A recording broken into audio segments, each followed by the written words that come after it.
ഇന്ന് നമ്മൾ construction of polygon എന്ന് പറഞ്ഞ പോർഷനിൽ ഒരു പെൻറ്റഗൺ വരയ്ക്കുന്ന മെത്തേഡാണ് നോക്കുന്നത് കേട്ടോ. അപ്പോൾ pentagon inside A circle of diameter 80 mm, അതായത് ഒരു സർക്കിളിനകത്ത് നമ്മൾ പെൻറ്റഗൺ വരയ്ക്കുകയാണ്. അതിൻ്റെ ആ സർക്കിളിൻ്റെ ഡയമീറ്റർ നമുക്ക് തന്നിട്ടുണ്ട് 80 mm ആണെന്നുള്ളത് കേട്ടോ. അപ്പോൾ സ്റ്റെപ്പ് ബൈ സ്റ്റെപ്പായിട്ട് നിങ്ങളുടെ ടെക്സ്റ്റിൽ പറയുന്നുണ്ട് ഇങ്ങനെയാണിത് വരയ്ക്കുക എന്നുള്ളത്. അപ്പോൾ ഞാൻ ജസ്റ്റ് നിങ്ങൾക്കതൊന്ന് റഫായിട്ട് വരച്ച് കാണിച്ചു തരാം. അപ്പോൾ നമുക്ക് എങ്ങനെ വരയ്ക്കുന്നതെന്ന് നോക്കാം. അപ്പോൾ ആദ്യം നമ്മൾ 80 mm ലെങ്ത് ഉള്ള ഒരു ലൈൻ വരച്ചു കൊടുക്കുകയാണ്.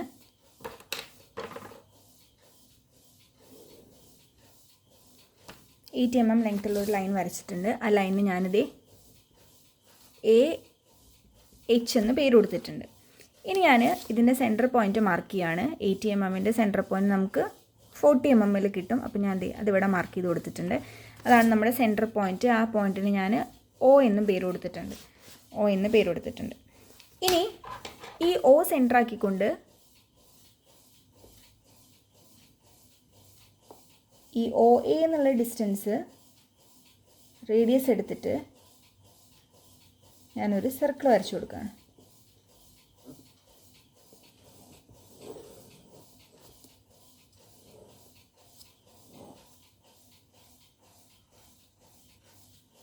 ഇനി നെക്സ്റ്റ് സ്റ്റെപ്പിൽ ചെയ്യുന്നത് ഞാൻ ഈ O സെൻറ്റർ ആക്കിക്കൊണ്ട് OA എന്ന് പറയുന്ന ഡിസ്റ്റൻസ് റേഡിയസ് എടുത്തിട്ട് ഒരു സർക്കിൾ വരച്ചു കൊടുക്കുകയാണ് കേട്ടോ. ഇതിന് ചുറ്റും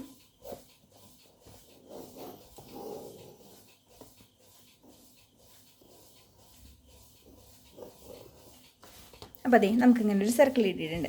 ഇനി നെക്സ്റ്റ് ചെയ്യേണ്ടത് ഈ കാണുന്ന AH എന്ന് പറയുന്ന ലൈനിനെ 5 ഈക്വൽ പാർട്സ് ആക്കി തിരിക്കണം. അപ്പോൾ ഇത് മൊത്തം നമുക്കറിയാം 80 mm ആണെന്നുള്ളത്. അപ്പോൾ അതിന് 5 ഈക്വൽ പാർട്സ് ആക്കി തിരിക്കുമ്പം ഒരു ഭാഗം 1.6 വരും. അപ്പോൾ നമുക്ക് 1.6 വെച്ചിട്ട് എന്ത് ചെയ്യാം, ഈ ഒരു പോർഷനെ 5 ഈക്വൽ പാർട്സ് ആക്കി തിരിക്കാം.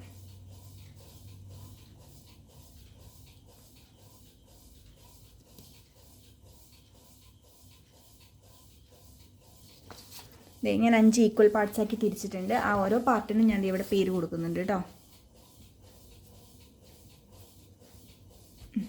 കണ്ടോ? അപ്പോൾ ആദ്യം നമ്മൾ എന്താ ചെയ്തത്, AH എന്ന് പറഞ്ഞൊരു ലൈൻ 80 mm ലെങ്ത്തിൽ വരച്ചു. എന്നിട്ട് അതിൻ്റെ സെൻറ്റർ എടുത്തിട്ട് നമ്മളൊരു സർക്കിൾ വരച്ചു. അതിൻ്റെ ഉള്ളിൽ കൊടുത്തിട്ടുള്ള ഈ 80 mm 5 ഈക്വൽ പാർട്സ് ആക്കിയിട്ട് തിരിച്ചു. ഇനി നെക്സ്റ്റ് H സെൻറ്റർ ആക്കിക്കൊണ്ട് ഈ A എന്നുള്ള ഡിസ്റ്റൻസ് AH എന്നുള്ള ഡിസ്റ്റൻസ് റേഡിയസ് എടുത്തിട്ട് ഞാൻ ഇങ്ങനെ ഒരു കർവ് വരച്ചു കൊടുത്തിട്ടുണ്ട്. കണ്ടോ? H സെൻറ്റർ ആക്കി ഈ ഡിസ്റ്റൻസ് റേഡിയസ് എടുത്തിട്ട് ഇങ്ങനെ ഒരു കർവ് വരച്ചു കൊടുത്തു. സെയിം കർവ് ഞാൻ ഓപ്പോസിറ്റ് വെച്ചിട്ടും A സെൻറ്റർ ആക്കിയിട്ട് H വരെയുള്ള ഡിസ്റ്റൻസ് എടുത്തിട്ട് ഇങ്ങോട്ടേക്ക് വരച്ചു കൊടുക്കുന്നുണ്ട്. കണ്ടോ? ക്ലിയർ ആയെന്ന് വിചാരിക്കുന്നു. രണ്ട് സൈഡിലും എടുത്തിട്ട് നമ്മൾ എന്ത് വരച്ചു, കർവ് വരച്ചു കൊടുത്തിട്ടുണ്ട്. ഇനി നമ്മൾ ഇത് രണ്ടും കൂട്ടിമുട്ടിയിട്ടുള്ള ഈ പോയിൻറ്റിന് ഞാൻ P എന്ന് പേര് കൊടുത്തു. ഈ രണ്ട് കർവ്സും കൂട്ടിമുട്ടിയ പോയിൻറ്റിന്. നെക്സ്റ്റ് ഈ P എന്ന് പറഞ്ഞ പോയിൻറ്റിൽ നിന്ന് 2 എന്ന് പറഞ്ഞ പോയിൻറ്റിലൂടെ ഞാനൊരു ലൈൻ താഴോട്ട് എക്സ്റ്റെൻഡ് ചെയ്ത് വരയ്ക്കാൻ പോവാണ് കേട്ടോ.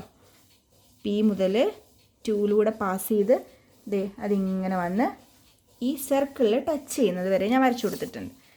കണ്ടോ? ഇവിടെ ടച്ച് ചെയ്ത പോയിൻറ്റിന് ഞാൻ B എന്നും പേര് കൊടുത്തിട്ടുണ്ട്. അപ്പോൾ ഇത്രയാണ് ഫസ്റ്റ് കുറച്ച് സ്റ്റെപ്പുകൾ.